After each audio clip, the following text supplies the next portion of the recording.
Okay, so we're here in the Plaguewood in Eastern Plaguelands, and what we're doing today is we're farming Blood of Heroes. I've done a lot of Blood of Heroes farming on my character already. As you can see, there's 83 of them here, and we're about to loot the 84th. Now, these items were added into the game when Hardcore WoW came out, specifically to kill hardcore players. I screwed up getting away. I can sometimes get away from those guys, but the fact of the matter is, if you're farming Blood of Heroes, you're gonna get killed pretty often. I was joking. These were not added into the game specifically to kill hardcore players, but it's really funny when hardcore players that don't know what Blood of Heroes is loot these and die. These were added way before hardcore came to the game. Guys, just deal with it. It's just a little bit of humor. Just settle down. And we're here in Season of Discovery farming these in Phase 3 at level 50. I have no armor equipped because I know there's a very high odds I'm going to die farming these. What we're getting these for, there's a very few things that they're used for in the game, and they're really obnoxious to get. But what I'm planning to use them for is when the Zul'Gurub raid comes out in Phase 4, it's a level 60 raid, there's a special boss called the Edge of Madness boss, and to summon this boss, you need to use and consume a Gurubashi Mojo Madness, which is crafted by alchemists. It takes Blood of Heroes, it takes Black Lotus, and a couple other materials. And this Edge of Madness boss drops components for very powerful trinkets for a variety of classes. So it's very desirable for raids to want to summon and kill this boss. So basically every Zul'Gurub raid is going to want to have someone bringing and consuming a Gurubashi Mojo Madness. Right. So right now, Blood of Heroes is very annoying to farm. It's going to be like 10 times more annoying to farm once there's actually a lot more people out here trying to farm it. Because, you know, I'll be wandering around for, you know, I don't know, 10 times as long before I even find a spawn. And then their mobs are still probably going to kill me. So, yeah, the idea is I'm farming the Blood of Heroes now. We'll go alchemy. And then when Zul'Gurub comes out, I'll have a big stockpile of these Blood of Heroes and be able to craft the Mojo Madness. And hopefully sell them and make loads and loads and loads of gold. That's really the idea. The end goal here is to get a bunch of gold and also make sure that I have enough Mojo Madness to summon the Edge of Madness boss in any of my raids, you know. So the Blood of Heroes, they are soulbound. I can't, like, sell these directly. But, you can't, once you craft them into a Mojo Madness, that thing can be traded. But I really like it. Can we perpetuate this falsehood that, like, Blood of Heroes was specifically added to the game to kill hardcore players? Because I find that, like, particularly funny, even though it's not actually true. Yeah, so, like, you loot these and it spawns 1 to 2 level 59 to 60 elite mobs that have a shout ability that gives you a 1 minute duration, 60% move speed slow, and they run at you and just murder you. Right now, Skirpy, my professions are leatherworking and engineering. But I think I'm gonna drop engineering and go for alchemy instead. I think alchemy, like, I didn't even level up my engineering. There's some cool things, and, like, if you want to be engineering, the way you do engineering is you go to max level and you get Arcanite Dragonling. That's, like, the best raid performance increase you can get from engineering this phase.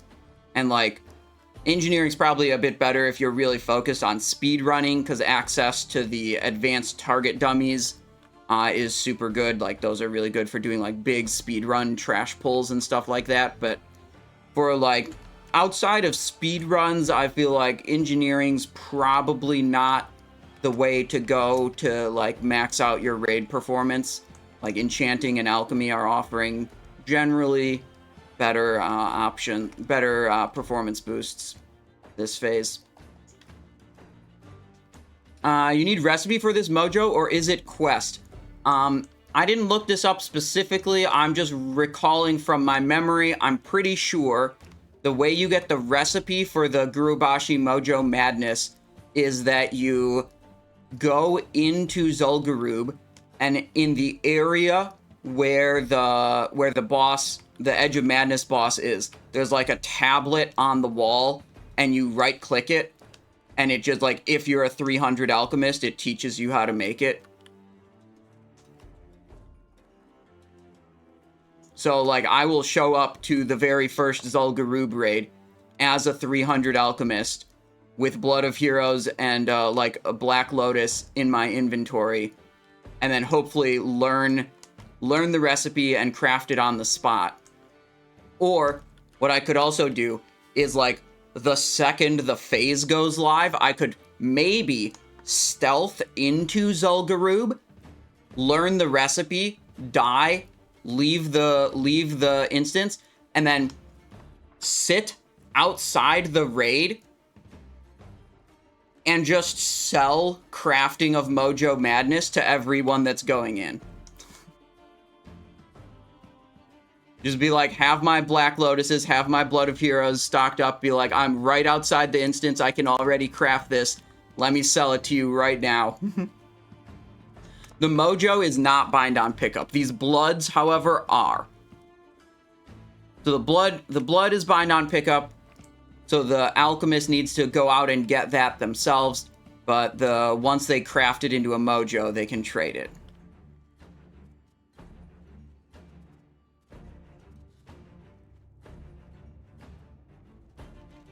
Also, for all the little spawn points on the map, I was able to find these in two ways. It actually, when I started my idea of like trying to farm these, I know I needed a map of like where all the spawn points are. It was actually incredibly difficult to find an add-on that had an accurate map, or even just find an image that was an accurate map, much less an in-game overlay. And I believe that's because at least once, maybe multiple times, the spawn locations of Blood of Heroes got changed over the course of like Classic Era to TBC to Wrath or whatever. So I was looking up these maps, and it's like one of the maps has like 7 spawn locations total. Another one has just like the entire map just covered in dots for Blood of Heroes. And it was hard for me to know which one, you know, what's actually right, and then hard for me to find an add-on. Anyways, I found 2 solutions, one that is much better than the other, which is actually not the one I'm using. But if you have Questy, one of my favorite add-ons, you can, whoopsies, not this, hang on, close. Let me try to show you this. Left click, advanced search, type in Blood of Heroes, search, objects, Blood of Hero. Uh-oh, I got in combat with a... I was just trying to show you guys the Questy thing, and this stupid bat... Oh my god.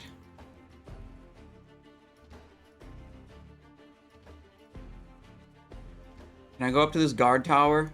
Okay, right. We were here. Blood of Heroes, objects, Blood of Heroes, show on map. And now it shows little gear icons next to all the Blood of Heroes spawns. That's if you want to do this, that's what I recommend you do. Because the other way to do it, which is what I ended up doing before I like figured out I could do this with Questy, was I installed Gathermate 2. But Gathermate 2 does not by default have Blood of Heroes available as something you can track.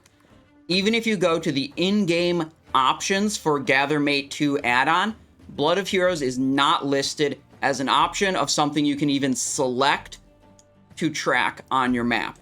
So you might be wondering, how the hell is Gathermate 2? If that's true, how the hell is Gathermate 2 tracking Blood of Heroes for me? Well, I found some old Reddit post about this that said I needed to go manually into the .lua files of the Gathermate add-on, find the configuration file, and then, like, basically the Blood of Heroes information was commented out in the default install of GatherMate 2. So I needed to go in and manually edit the configuration files in multiple locations to remove the commenting out of the Blood of Heroes information and then reload my game with those edited configuration files for Blood of Heroes to then appear as an option in the tracking options from GatherMate 2. So I did that before realizing I could get Questy to track it, which would have been much less hassle, but I kind of like these like little purple circles that it gives me and the Blood of Heroes icon, so at this point I just left it that way. So that's where we are. Kuja says, I gotta go outside, wait for my kids in 45 minutes, so once I get... Yeah, in a 45 minutes or an hour, Kuja, that sounds great, and we can switch over from Blood of Heroes farming to a Wizard Weave Turban farming. That would be good. Holy crap, dude. This, I'm gonna be honest, I usually find more than this when I'm farming Blood of Heroes out here, okay? This is, in my experience, a below average amount of wandering around before finding another Blood of Heroes. I'm gonna go to one of my favorite spots, though. If we go to the island where Solomance instance is, right here, there's a bunch of spawn points, and there's no mobs on that island. I mean, unless you spawn them from looting a Blood of Heroes. Let's go down that way. Give that island a check.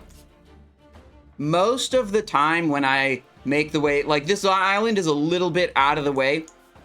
Most of the time when I bother to go all the way over here, I'll find at least one spawn on the island, so it feels good. Sometimes two. And there's also spawns in Western Plaguelands of these Blood of Heroes, you can see on my map here. However, aside from the Solomance Island that I'm going to now, a lot of the spawns in Western Plaguelands are surrounded by very, very high mob density and high-level mobs. They're much harder to get to and actually loot them. Damage. Which is why I typically going around Eastern Plaguelands and not Western Plaguelands looking for Blood of Heroes. Hello, it's Cam coming in with a Prime for 2 months of support. I appreciate that. Welcome, Cam. Hello. How are you? Hope you're having a good day. Cow says, finish watching your Snowball video and have a question. Well, shoot, what's up? We, last night, yesterday, I used a bunch of snowballs in Raid, and it was great. And then before I went to bed, made a little YouTube video for all the YouTube frogs to know about the snowball tech. Is there a... Zadidac says, is there a specific reason as to why you farmed the offhand sword for Saber Slash as opposed to the quest fist weapon? One, I already had the Inventor's Focal Sword before I found out about the White Bone Shredder. Then I realized my spreadsheet didn't have the 11 spell power coded in for the Inventor's Focal Sword. So, like, the Bone Shredder went from being, like, I don't know, 1 or 2 DPS ahead to after I fixed the spell power on the thing is now like 1 to 2 DPS behind. Either one is like a totally perfectly good option, but once I put the spell power in, it's like, okay, Inventor's Focal Sword's just like the way to go, and we're good here. But both of them are like totally fine and good options. And I put that in the pinned comment of the video. I think after I do like one or two more Saber Slash raids, I will like make a Saber Slash video that's like revised with a little more raid experience rather than just reacting to the buffs. You can have a couple of the like small corrections like that in it. Did anyone clip how to get Questy to show the Blood of Heroes? I can do that for you again. Don't worry, we're just cruising here. Questy, left click, advanced search, type in Blood of Heroes, enter. Actually, you don't have to press enter. You can just go to Objects, Blood of Heroes, Show on Map. And now all the locations have little gear icons See, it's kind of overlapping the gear icon and the Blood of Heroes icon, because, like, the Blood of Heroes icon comes from my Gathermate add-on. So they're, like, both tracking the same thing at once, which is kind of annoying.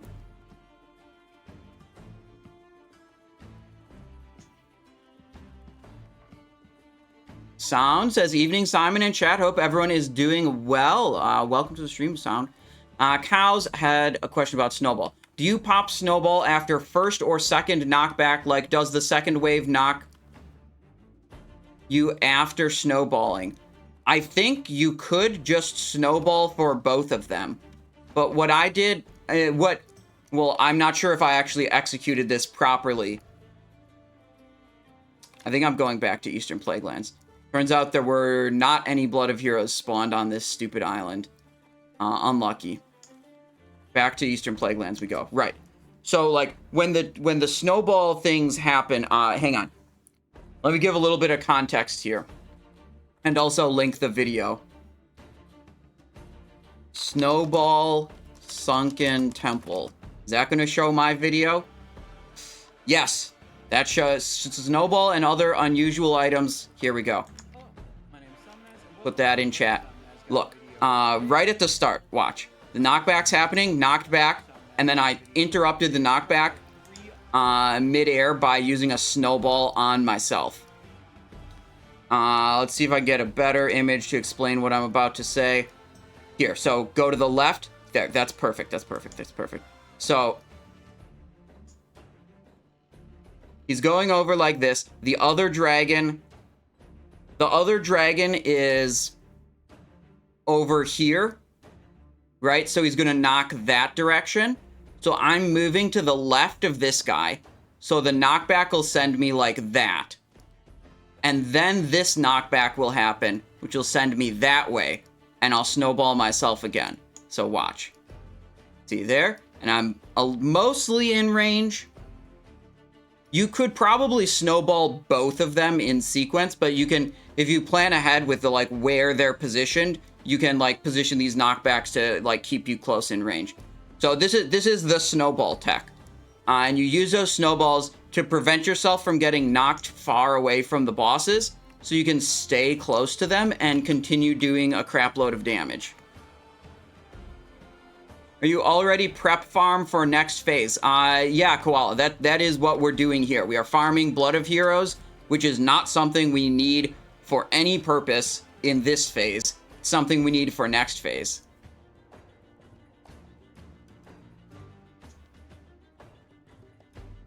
And we got a grand total of 1 Blood of Heroes so far. In about, we've been at this for what, like 25 minutes or so, I think.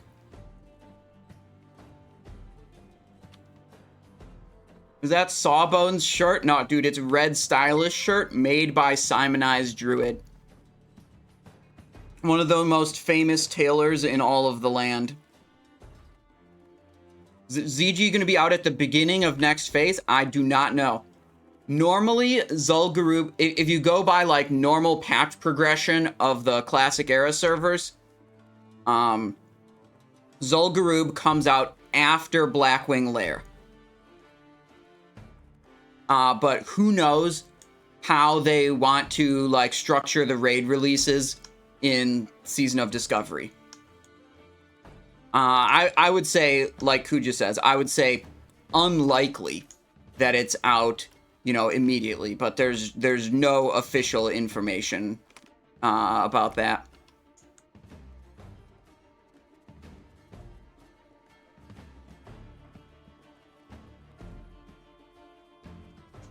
I'm gonna make Questy stop doing this so it doesn't overlap with my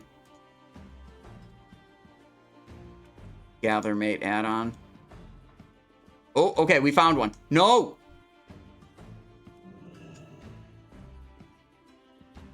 You want to die? I want to die. Oh, he did not know what that is. That's unfortunate. I thought he was gonna loot it. Let me explain to him what this is. That That, my friend, is blood of heroes. It is not used for anything this phase, but is needed for a few particular quests in phase 4. It also, usually kills you when you loot it.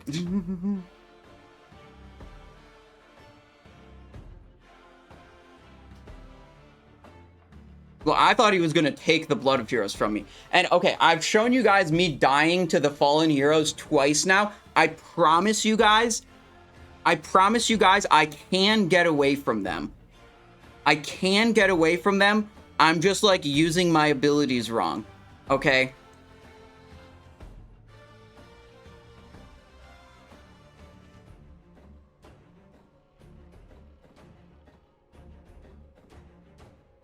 Skill issue, exactly. Wouldn't Vanish help? Yes, Vanish would help, but I basically got one-tapped by them. There's 2 ways I can get away. The first way is, if it happens to only spawn 1 fallen hero, which sometimes it'll only spawn 1, other times it'll spawn 2.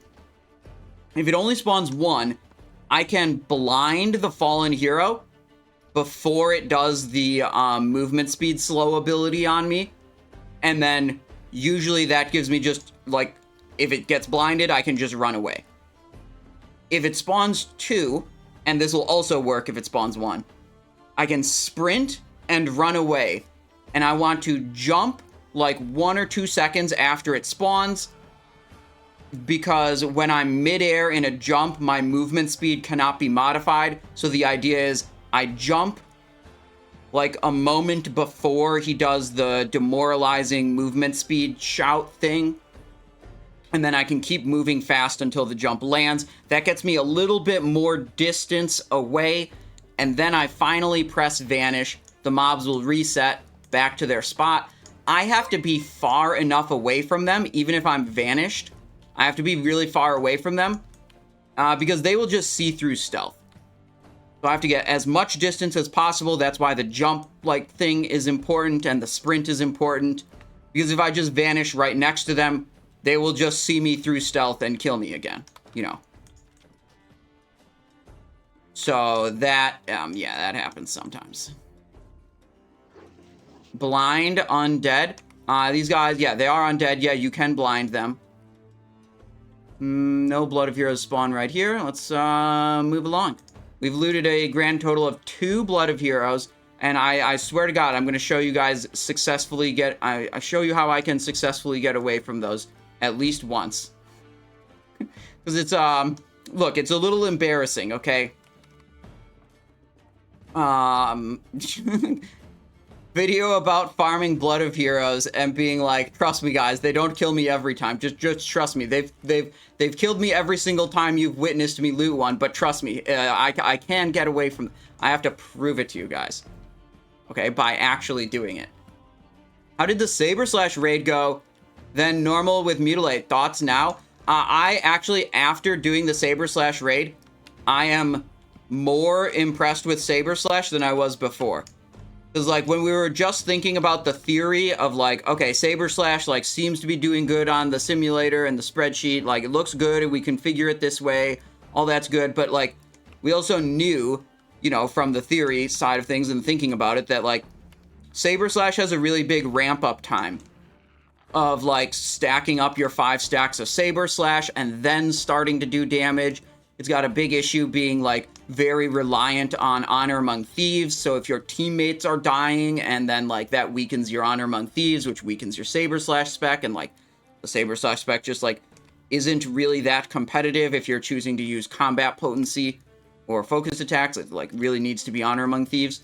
So, like, there were all these concerns surrounding it. It's like, yeah, it's simming well, but, like, we have all these concerns about it. So I wasn't sure if it would turn out in practice like it did in theory. And I was pleasantly surprised that I was doing what I thought was very good damage in my raid while being Saber /. I'm actually like, now having experienced it, I am more confident than I was before. If you can only afford one DMF card, which would you recommend buying? Between the two, Decay and Sandstorm, I would strongly recommend Sandstorm. Sandstorm and Decay are like very, very similar in their damage output on single target. They're like within 0.1% of each other usually, and then the variance just comes down to RNG. But Sandstorm is just like ridiculously giga OP in AoE. So like, yeah, pick that one. Although the downside is for Sandstorm card, you're going to have to be unequipping it for the third boss in Sunken Temple, because you do not want that uncontrolled AoE popping off all the time and like perpetually breaking the crowd controls that people are trying to apply to the bosses on the third boss. Whereas Decay, you can just use that one on every boss if you wanted to. But yeah, I'd strongly recommend Sandstorm. It's super OP, and especially if you're doing rogue tanking. One of the biggest weaknesses of rogue tanking is its just complete fucking inability to deal damage to multiple targets and hold threat on, you know, multiple targets. Outside of like 2 targets with a Blade Flurry cooldown. Anyways, whatever. Sandstorm really helps you with your ability to deal damage to multiple targets. So Sandstorm is very good for rogue tank, I would say.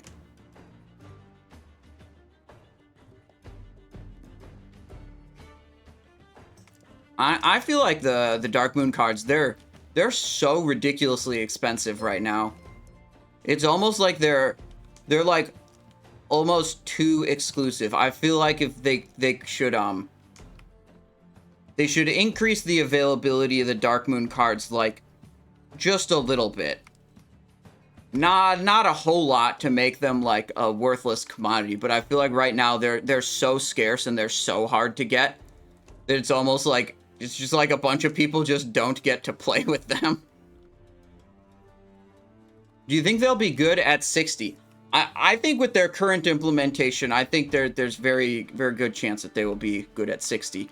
Kind of the issue with them is like the issue that makes me think maybe they won't be is these Darkmoon trinkets, they don't scale off of your attack power or your spell power at all. The only way you make the Darkmoon trinket do more damage is like you attack more frequently or something. Like it's just a proc, right?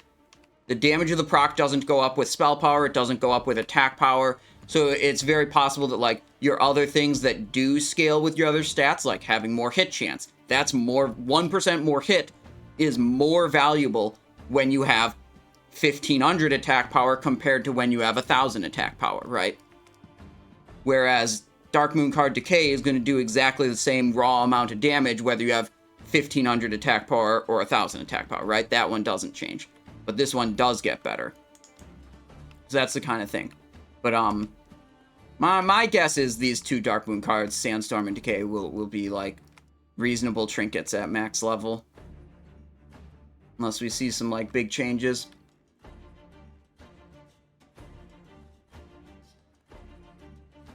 All they have to do is make the bag from Wild Offerings give specific cards per bag and make a bag for each deck. I like that idea. Like, you could have a Dunes bag or a Wilds bag that no one would ever buy because who wants Wilds cards? Or you'd have a Plagues bag, and then you would always get a card out of the Plagues deck when you bought the Plagues bag. That would be a good solution. Another thing that I think is true, I'm pretty sure is true, but it's like a very hard thing to verify like 100%, is that the 5, 6, 7, and 8 of each deck are just rarer than the 2, 3, and 4 of the deck. And because the cards in the deck are only useful when you have one of each, it just means there's like a huge surplus of the 2, 3s, and 4s. Because it's bottlenecked by the quantity of 5, 6, 7, and 8 that exist. You know? So it's like kind of...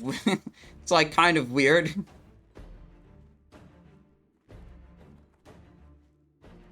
I know the aces of each deck drop from one particular mob out in the world. Ace of Wilds comes from Princess and Moradin.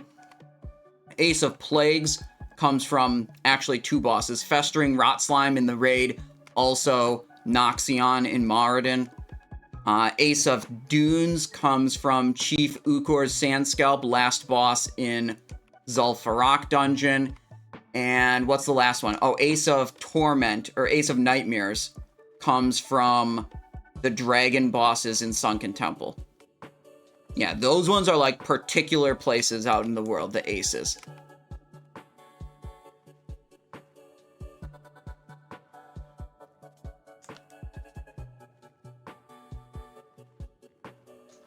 Mortician Buera, they're all, says they're going to make new level 60 versions of these. There are level 60 Darkmoon card decks in the game already, like Maelstrom card, Blue Dragon card, Twisting Nether, and what's the last one? I don't remember, who cares? And those ones, like, if they work the same way that they work, like they aren't changed compared to how they are on... Oh, Heroism. How could I forget Heroism? Dude, that's my favorite one. If those work the same way they work now and they, like, remain unchanged from their classic era versions, it's like, I'm pretty sure Plagues is just better than Maelstrom, or Decay deck is better than Maelstrom for, like, damage output. So they would need to, like, buff the current implementation of some of the 60 cards if they wanted them to actually be better. Why naked? Asked Burger Phil. Well, the thing is, when we farm these Blood of Heroes, we die a lot, so, we don't have any armor or weapons on, so we don't lose durability damage due to our frequent deaths. That's what's going on. Found only 2 Blood of Heroes so far. And we're going around looking for them. Man, I swear, when I do this at like 1 a.m. because I have nothing better to do, or when I did it on the weekend, I swear I was finding them much more frequently than I am finding them now.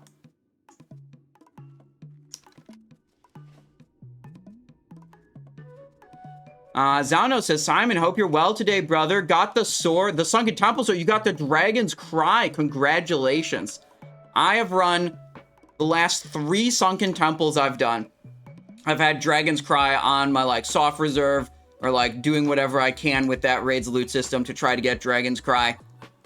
I've not gotten a Dragon's Cry yet, unfortunately. Hasn't dropped. I haven't even had the chance to roll on it or even maybe get it. So maybe next week. Or maybe, oh, there's the Crimson Courier. We do not want to aggro that. That mob will, and that mob and their guards will kill us. Anyone remember the Righteous Orb farming? When we used to farm Crimson Courier all day long? Bring the boys out to Eastern Plague Lands. That was a time. What a time to be alive when you could get Righteous Orbs in Phase 3 of Season of Discovery. It was so long ago, indeed. BBXOXO asks, what is Soft Reserve? Soft Reserve is a player-created loot system for raids, where before the raid starts, everyone in the raid gets to pick 2 or 3, like it can be a 2 Soft Reserve or a 3 Soft Reserve, or you could do a 1 Soft Reserve. You get to pick whatever that number is. There are that many items out of all the possible items that drop in the raid. Okay, and then, like, those are your Soft Reserves, right? And then when an item drops in the raid, if anyone has soft reserved that item, they get to roll on it with priority over anyone who did not soft reserve that item. Right? So, like, if there's a particular thing you want in the raid, you know, you can soft reserve it, and you're not going to be rolling against everyone in the raid. You're going to only be rolling against the other people who chose it as a soft reserve. So, like, it's kind of a nice system. So, like, if you only need 1 or 2 things, you can have reasonable odds of getting them, and you're not going to have, like, freshly geared characters coming in, rolling on every single item, and taking the one thing that you needed. So some people like that. I think it is a fine loot system.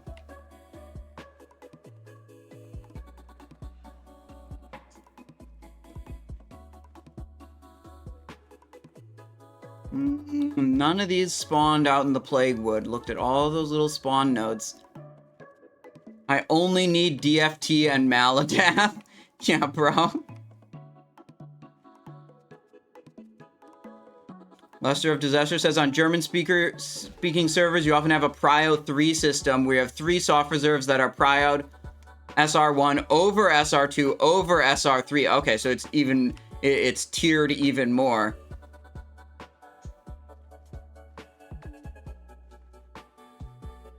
Yeah, I like loot systems that give you a little bit of, that give the individual a little more control over, like, you know, what items they really want to get.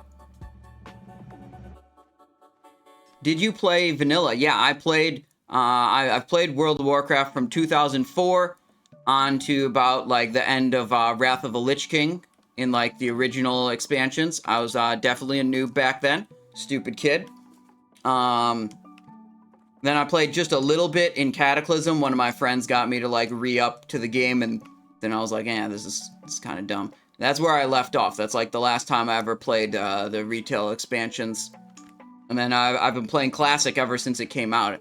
And I was playing on Nostalrius a little bit before Classic came out. And I've been streaming Classic World of Warcraft ever since about AQ40 phase of Classic in 2020, 2019.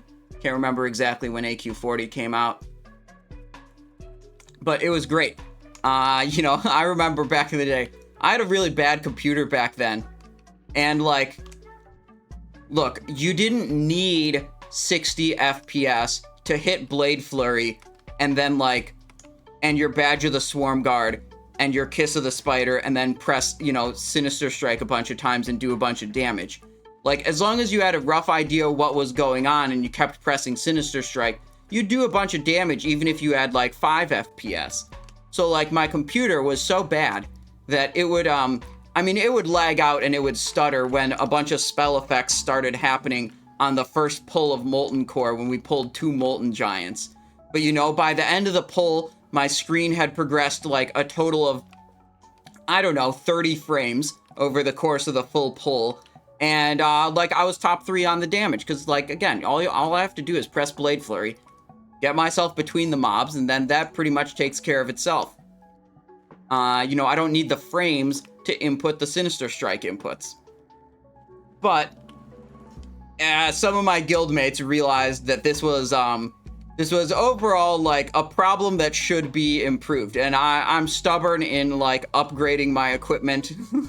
Being like, guys, it's fine. It's fine. I don't need more than 2 frames per second, okay? And they're like, no. So eventually, I was like, okay, guys, help me out here. What the hang on.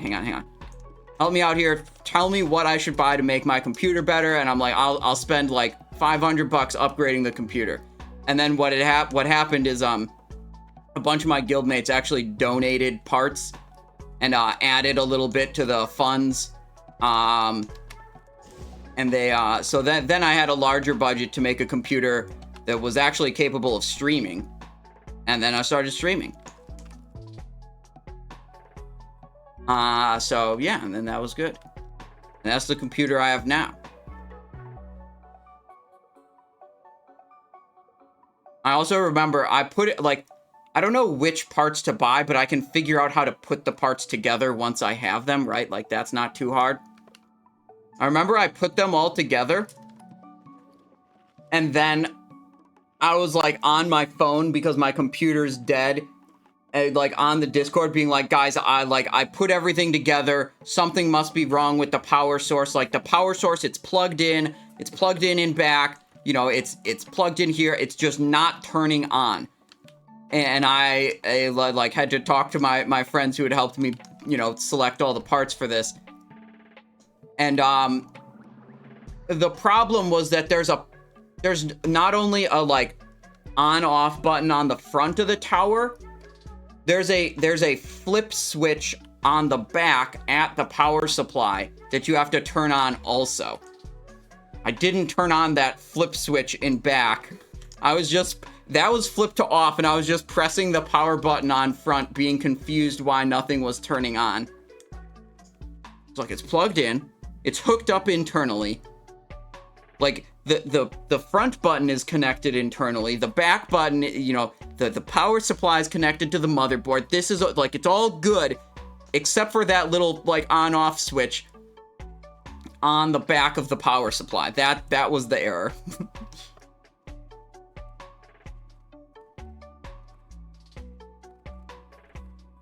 Reminds me of when my buddy bought a new GPU because he thought his was broken. He was plugging into the motherboard, not his GPU. Yeah. Well, look, that was like the extent of my bad, you know, that was the extent of my embarrassing errors. So I'll take that. You know, I'll take that. I think I did reasonably well figuring most of that out. Okay, I'm feared now. We're still here looking for Blood of Heroes, and it's just like, it's not going very well. Gouge that dude. Fucking hell, where can I even run, dude? There's too many mobs.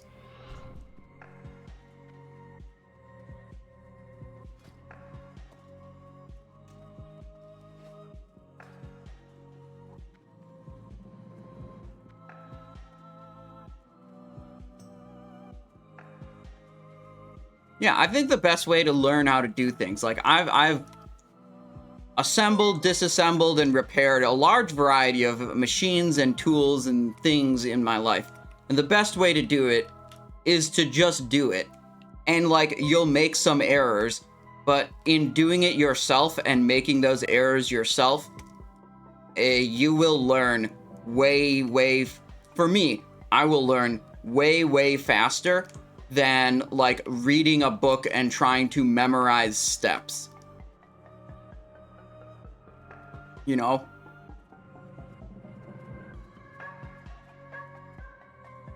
Oh, fucking hell, dude. What is the deal with the Blood of Heroes? We found 2 so far today. It's a ridiculously low count on Blood of Heroes considering the amount of time we've been here.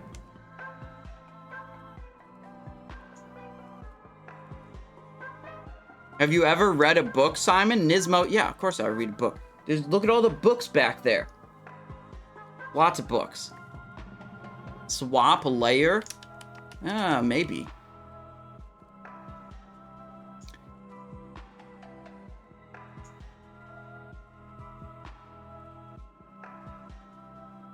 Those are prop books to look smarter and more trustworthy.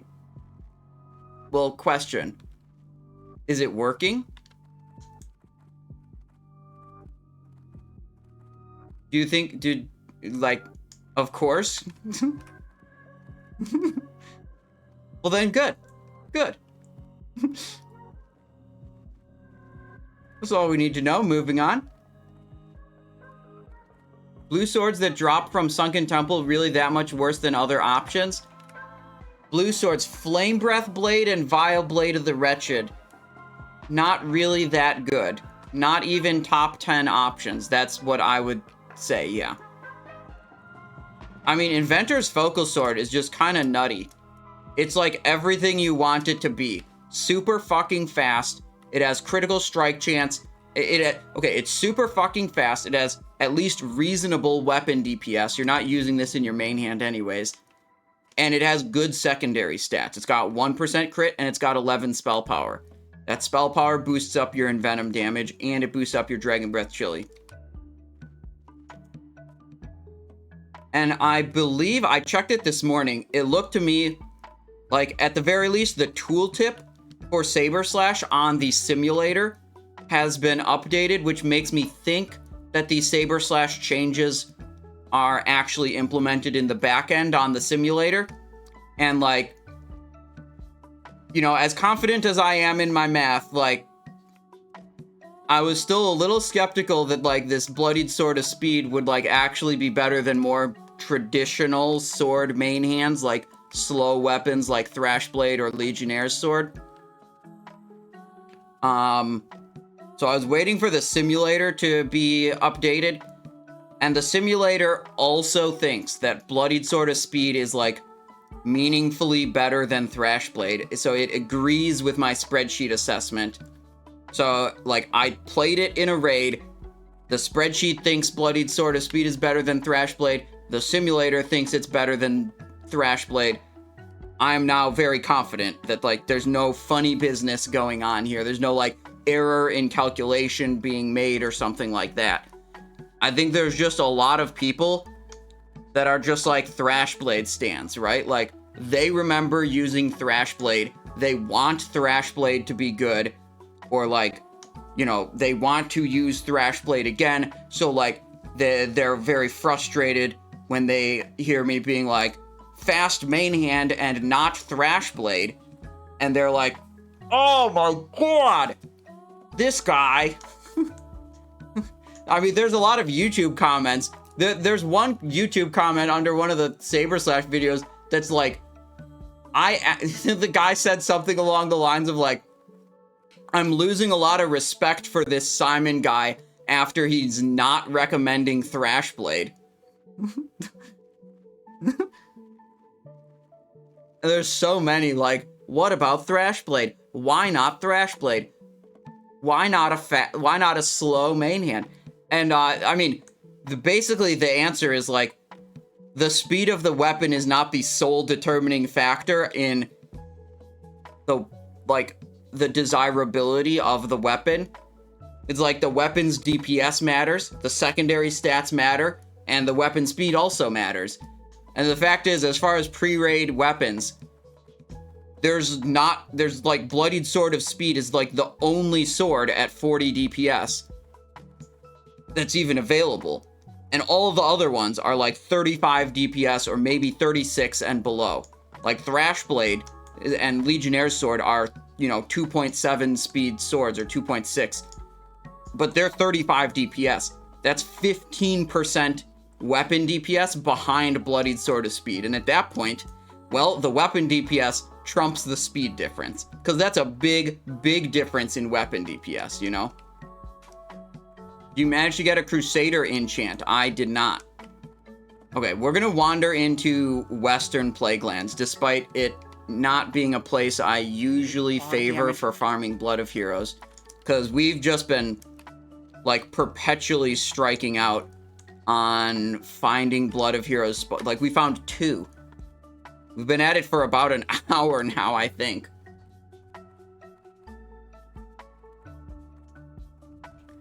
Spark A coming in with a tier 1 sub. Thank you very much. Thank you for 11 months of support. I appreciate it. Almost 1 year. Hope you're having a good day.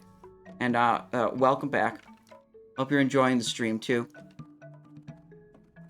Let's venture into Western Plaguelands. We'll swim north. Check out the farm there. See if there's any spawns.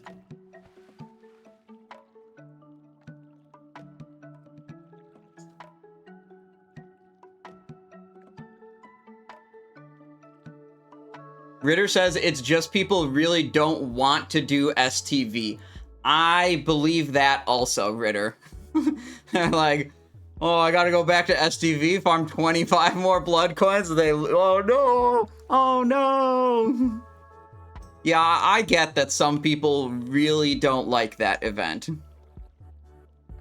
Zauno says, what are your thoughts on the epic Sunken Temple caster dagger for an offhand? What one is that? Let me look.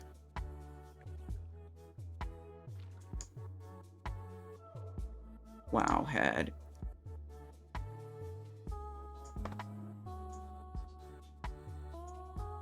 Is that Hubris?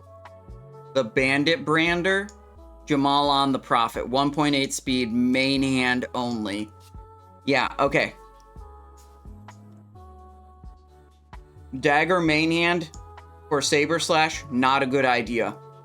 Even if it's like the same speed or higher weapon DPS than a sword, it just needs to be a non-dagger weapon, because daggers have a different calculation for how attack power contributes to their damage of instant strike compared to non-instant strike abilities like Saber Slash and like Sinister Strike. Daggers just have a different calculation, which means they gain less damage per point of attack power than non-dagger weapons. So, like, yeah, you're just completely... But it has to be a non-dagger for the main hand. Even if it's a fast non-dagger, it's better than any dagger, really. Of similar quality, I should say. Not any dagger, literally. Not that one. Zaunos. You're gonna have to give me an exact item name if you want me to look at it, because I don't know what one you're really talking about.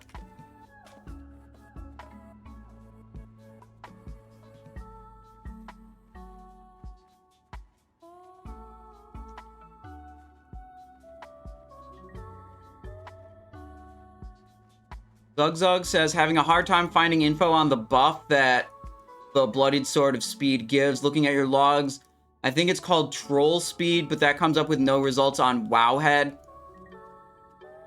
Like 50 procs over all boss fights. Did it feel like it procced often? I'm gonna say I wasn't really looking for it, but I also will say I don't think I ever noticed it triggering. I mean, for me to notice it triggering, you know, it would have to trigger at a time that I needed to move. And then I would have to be like, oh shit, I'm moving faster than I expected. I remember the other day, someone said they had gotten it, and they were just like hitting a target dummy. And someone in Twitch chat said this. They said the proc rate was just kind of ass. Like, they were not getting very many procs. But I haven't done any, like, careful testing of that myself. The Princess Dagger. Ah, the Blade of Eternal Darkness. Yeah, that one. Basically, a rogue would need way more sources of, like, spell effects that could trigger it for it to be good. We did have a couple of rogues that managed to get one of those through a variety of means. And they were able to confirm for us that it does not trigger from rogue poisons. Which would be like, if it did trigger from rogue poisons, you might have enough spell effects for it to be, like, at least comparable to a couple of other options. But it not triggering from poisons basically makes it DOA for rogues. You know, Blade of Eternal Darkness not going to be good. Because you just don't have enough spell sources to trigger it often enough. Yo, Simon, how's the farm going? Notorious BIGG. Well, actually, extremely poorly. We're having a very hard time actually finding Blood of Heroes spawns. Like, way harder of a time than I have before. And I guess this serves as a good example to the point I was making before. The reason I'm trying to farm this now in Phase 3 is that once people start actually caring about this item, you know, more people caring about this, it's going to get significantly way harder to get. You know, way more obnoxious, like the level of annoyingness and obnoxiousness that it is, like, for me right now. That, like, we're trying really hard and we're just not finding the spawns. And, you know, maybe there's some other people on this layer that are farming them already. And I'm gonna die because I ran through here, which was stupid. Yeah, I'm dead. Alright, well, this is why we don't wear armor while doing this. Right. Yeah, I mean, like, I managed to farm 85 of them so far, you know? But, like, if you need these for Gurubashi Mojo Madness and when Zul'Gurub comes out and, like, it's this difficult to get them, or more difficult than this, oh boy, they're going to be expensive. How many do you need? If I wanted to summon the boss 4 times to be able to get all the component parts for my trinket, I would need 2 Blood of Heroes. Because each Blood of Heroes turns into 3 Gurubashi Mojo Madness. But what I really need is as many as I can possibly get so I can craft a bunch of Blood of Heroes and I can sell them and make insane amounts of gold. That's really the goal here. We're pre-farming these guys so we can cash out later.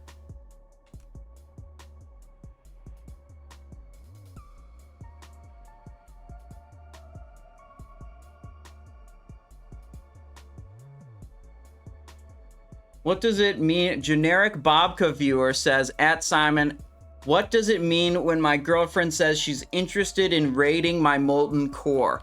Well, I'm not sure. And if you're also not sure what she means by that, here's my best relationship advice. You need to communicate clearly. Ask your girlfriend, what does she mean by that? Tell her you don't understand what she wants you to be doing, and to explain it to you clearly, like you're stupid. I find that, you know, sometimes people will tell you things and they'll expect you to know what they mean without, like, really clearly telling you what they mean. And then they'll be upset when you don't do the thing they meant but didn't say. So the important way to avoid that problem and not to disappoint your girlfriend about your molten core is to just have an open and clear line of communication. So, like, what do you mean by my molten core? And raiding it. You know, figure it out and talk.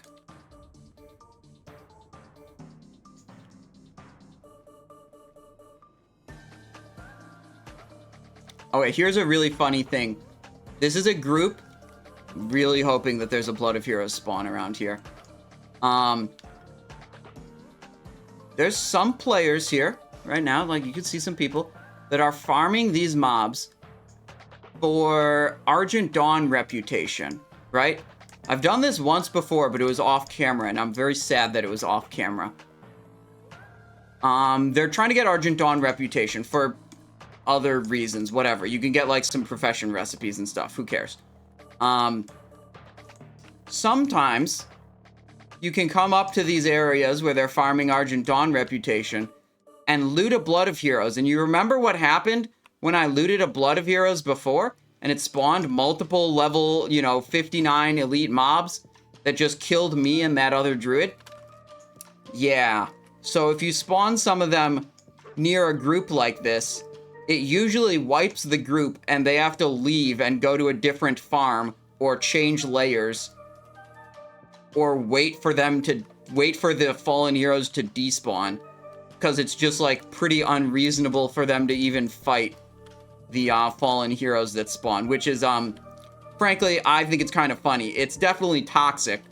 And how that whole thing would play out didn't really occur to me when I first did this. The one time I did do this, I just saw a Blood of Heroes. I went up and looted it, and then, like, I vanished. And then I saw it play out with the 2 fallen heroes that spawned, running at the group, killing them all. And I was like, well, yeah, if I thought about that for more than 2 seconds, I would have realized that was what was gonna happen. But, like, even knowing that's what was gonna happen, like, I wasn't gonna not loot the Blood of Heroes, right? Still gonna loot the Blood of Heroes. Alright, this part is kind of spooky. This is what I'm talking about with a lot of the spawns in Western Plaguelands being around a lot of high-level mobs and around a lot of mob density. There's quite a few spawns in this area called Anderhall, and it's just really hard to get in here and not get in here and get out and not be dead.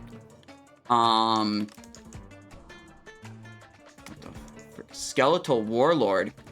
Wonder if that's an elite you could farm for Argent Dawn rep. Those do respawn pretty quick, I think. No. Banish. See if we can find any spawns in Anderhall. Okay, no spawn there. Let's move towards the spawns over this way.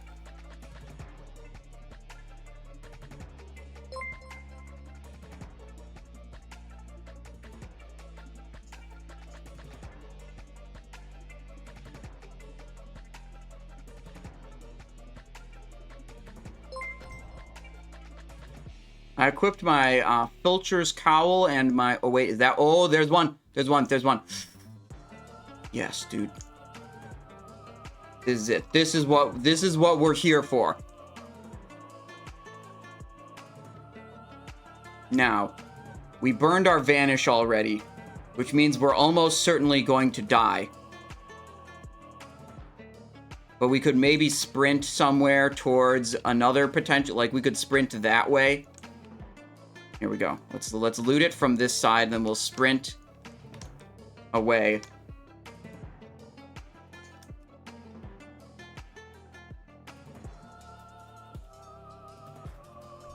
No, it spawned 2. I'm dead. If it spawns only 1 and I blind him, I can get away sometimes. But we got the blood. You loot the blood first, and then the fallen heroes spawn, okay? You do get the blood before dying every time. It's just a question of, do you get away with your life or not? Payout prediction. Oh, what's the prediction? What's the prediction? I didn't even see that there was one up. Will Simon survive next Blood of Heroes? Oh, yep. Nope. I will not. I will not. Okay, do we go for one more? Do we go uno mas? How much for 1 blood? What do you mean? Like, how much can I sell 1 blood for? Nothing. These are literally bind on pickup. But if you do the exclamation point farm, here, it explains what's going on. When Zul'Gurub comes out, we're going to be an alchemist. An alchemist can craft the Blood of Heroes into an item called Gurubashi Mojo Madness, which can then be sold. And that's the payout coming in the future. To have all these Blood of Heroes already. And then we can craft them into Mojo Madness for big profits, hopefully.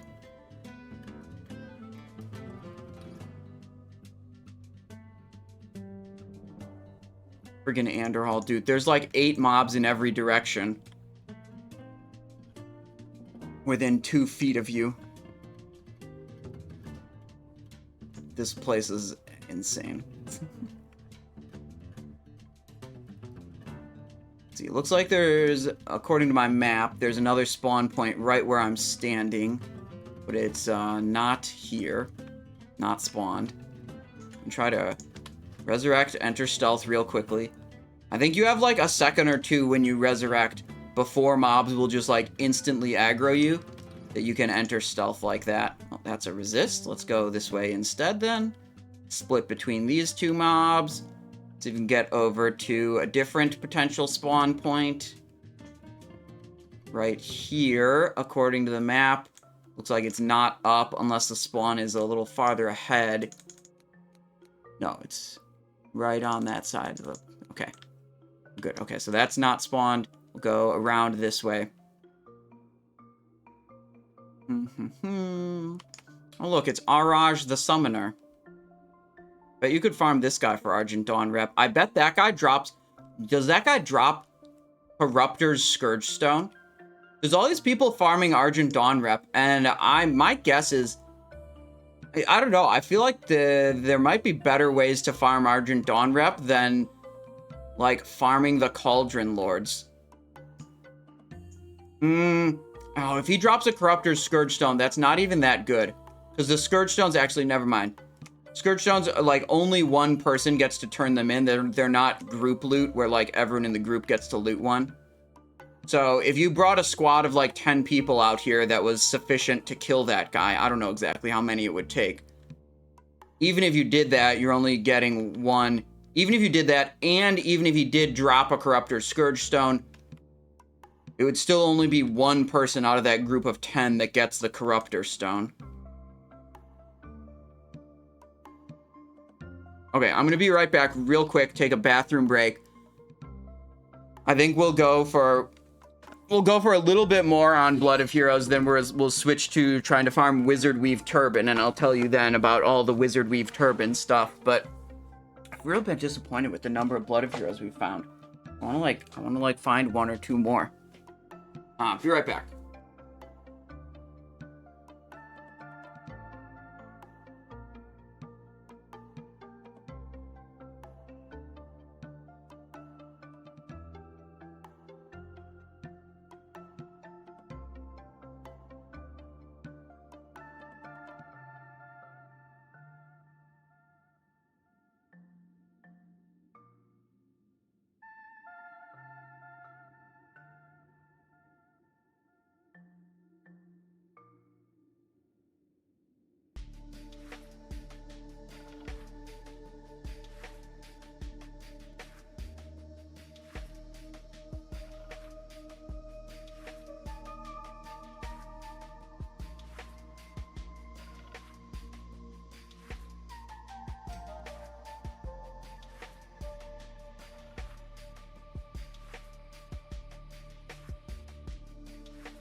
Okay, I'm back.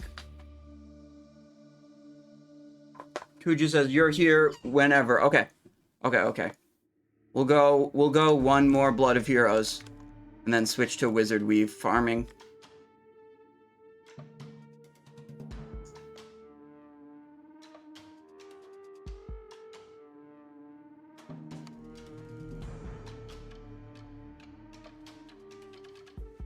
Whoa, did that guy not aggro me? Crazy. Didn't see him, he was kind of close.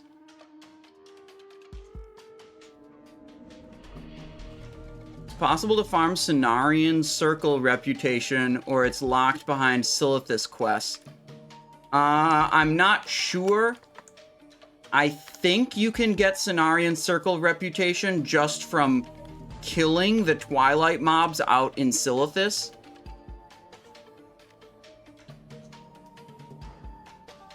But it's like 1 reputation per mob or something completely pitiful like that.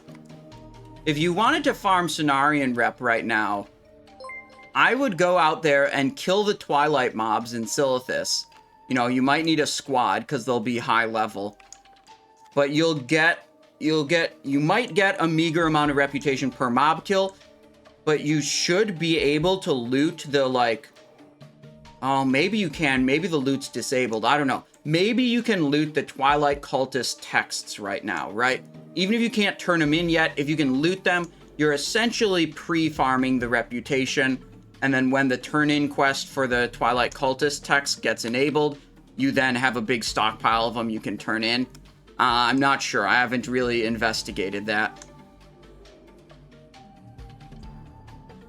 What bosses at 60 you reckon will be able to farm solo as tank? Gosh, I do not know, but I am looking forward to finding out. I mean, who knows how much power we get added by, like, the final runes in Phase 4, you know? How much stronger we can get, or, like, how buffed the dungeon bosses are.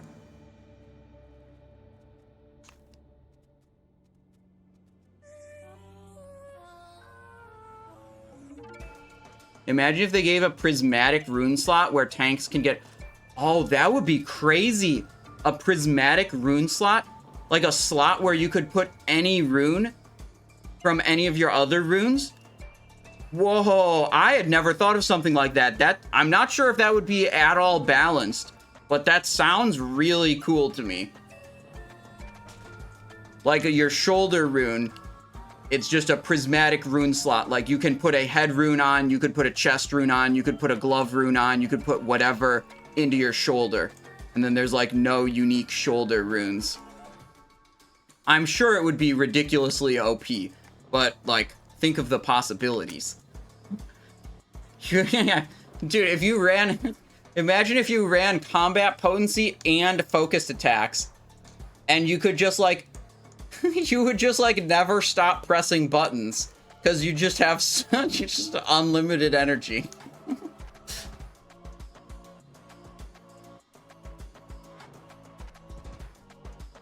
And not even that would be enough to make main gouge good.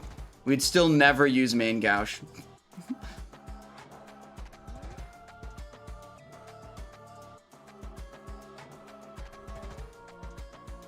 Mutilate and Saber slash? Gosh, that would be really good too. Just roll up the Saber slash dot to full, and then like, then you're casting Mutilate on the side.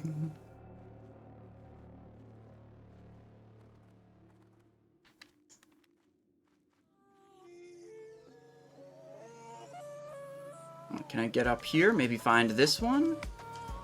Oh, let me jump. Frickin' hell. Is this one spawned? It is not. Okay, we'll go down here. Check some of these spawn points. It's crazy. I need to do this at like 1 a.m. or something. I don't know what's going on. I don't know if there's like actually other people farming these. The thing is, if there were other people farming these, I would expect to like find fallen heroes just hanging out at these spawn points from when someone else looted it before I got there, right?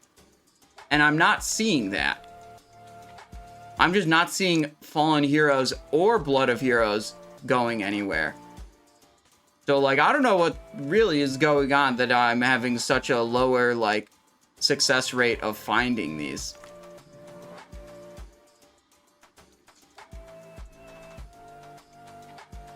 Nikki Wow says, fresh level 50 rogue here. Would you go for sword or dagger first?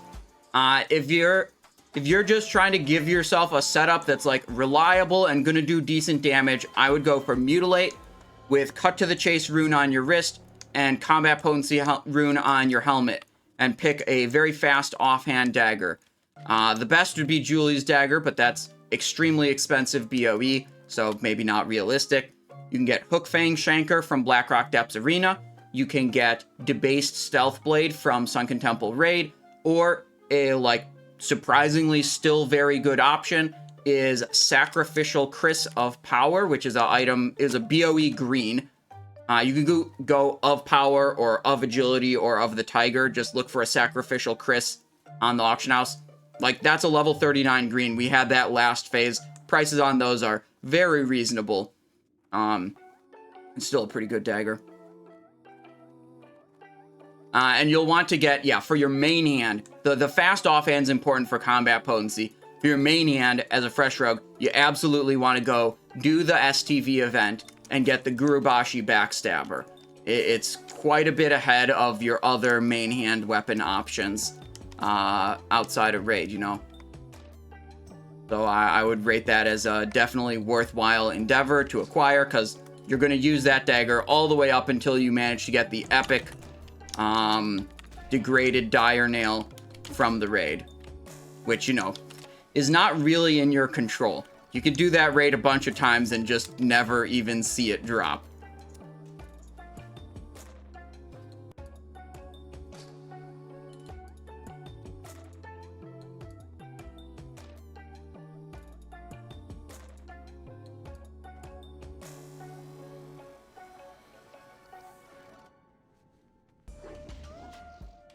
Yeah, on my 2 level 50 rogues, it took me 3 Stranglethorn Veil events to get up to 25 coins to get the Backstabber dagger. You know, usually getting around 8 or 9 silver coins per event. And all the time I was just posting in general chat and looking for group chat, and I would join up with usually a stealth group. You know, 3 other rogues, and sometimes a druid healer or some other healer. And we just like hang out together, blast some people, kill them, go to the altar, turn in, you know, the way the Blood Moon event works.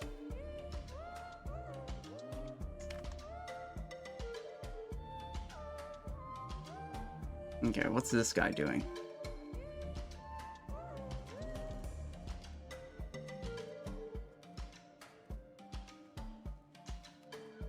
here.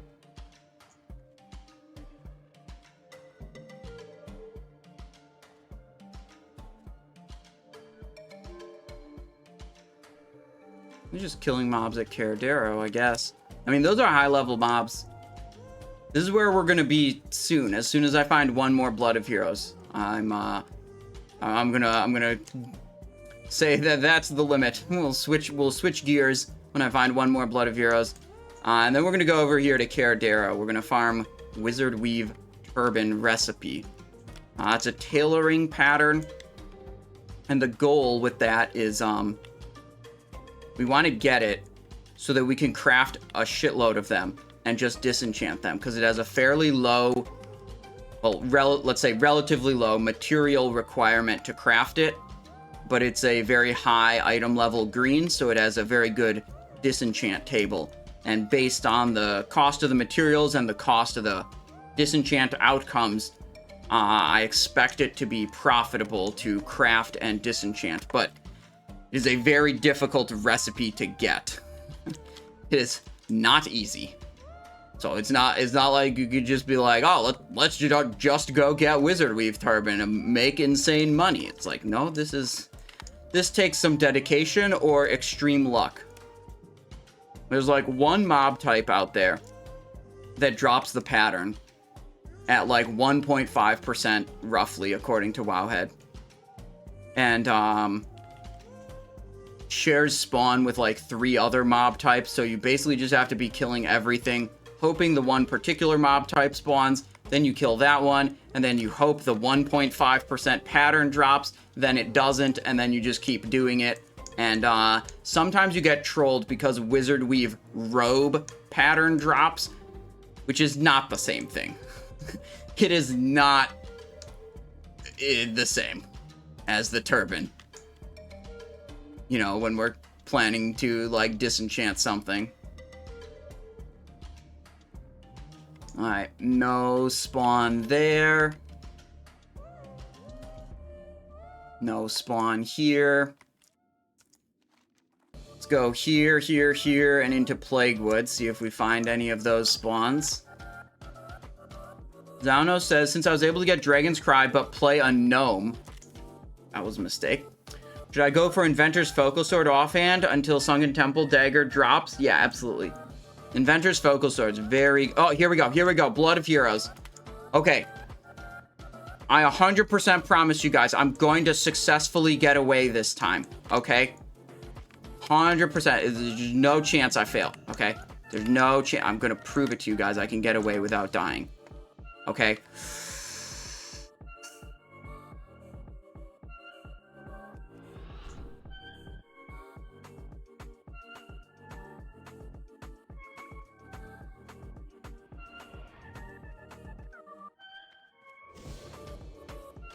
See?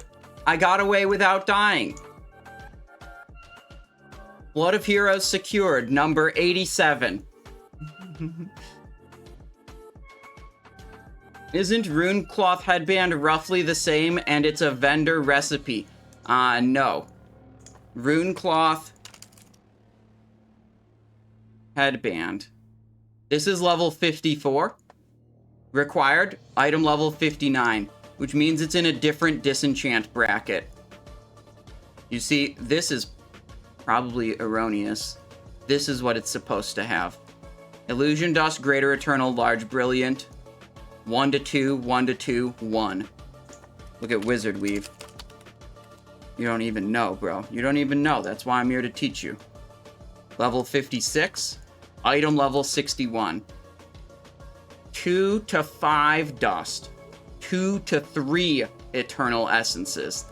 And the Eternal Essences pop out at a greater frequency. 24% of the time you get an Essence outcome.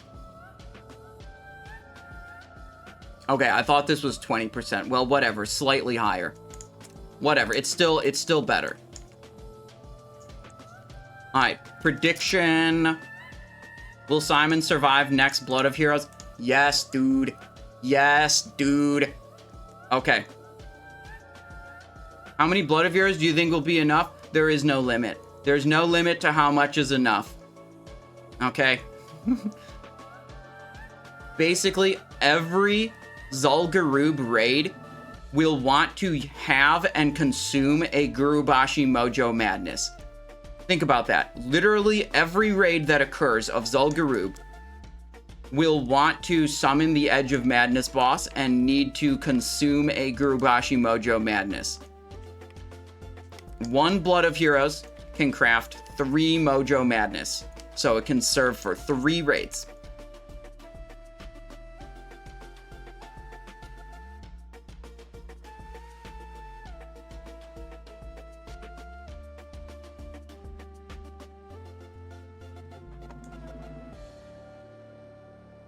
Will those hero guards despawn? Yeah, eventually they'll despawn.